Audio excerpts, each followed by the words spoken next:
السلام علیکم ورحمۃ اللہ وبرکاتہ۔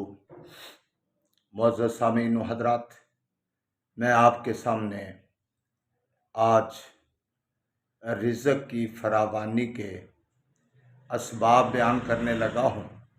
اگر ان کو اپنا لیں تو اللہ کریم رزق کی فراوانی عطا فرماتے ہیں۔ ایک دن حسن بصری رحمہ اللہ علیہ ان کے پاس 4 شخص آئے۔ ایک آیا، اس نے گناہوں کی معافی کا طلبگار بنا، تو حسن بصری رحمہ اللہ علیہ نے فرمایا کہ آپ استغفار کریں۔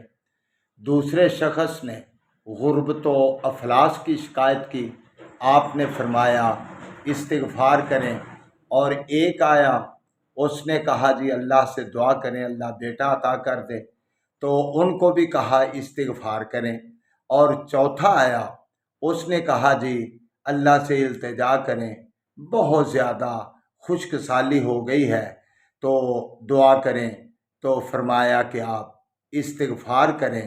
اور قریب ہی ان کے ساتھی شاگرد دوست ربی بن سبی وہ قریب ہی بیٹھے تھے، اور انہوں نے کہا بابا جی آپ نے سب کو ایک ہی دعائی دی ہے، معاملات مختلف ہیں۔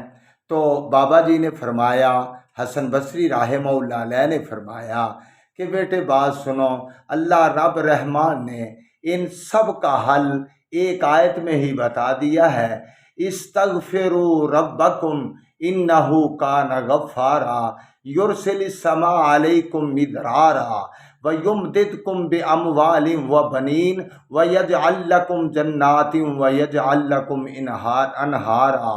اللہ کریم کہتے ہیں کہ استغفار کرو اپنے گناہوں کا اپنے رب کے سامنے، وہ بے شک بخشنے والا ہے۔ اس کا نتیجہ کیا نکلے گا؟ اللہ آسمان سے بارش بھی نازل کر دے گا، اولاد بھی عطا کر دے گا، بیٹے بھی عطا کر دے گا، مال بھی بافراغت عطا کر دے گا، اور پھر اللہ کریم تمہارے لیے یجعل لکم جنات، تمہارے باغات اور ان کو بھی فراوانی دے گا، اور اللہ کریم نہریں بھی جاری کر دے گا۔ تو اس لیے تمہیں چاہیے کہ تم استغفار کرو۔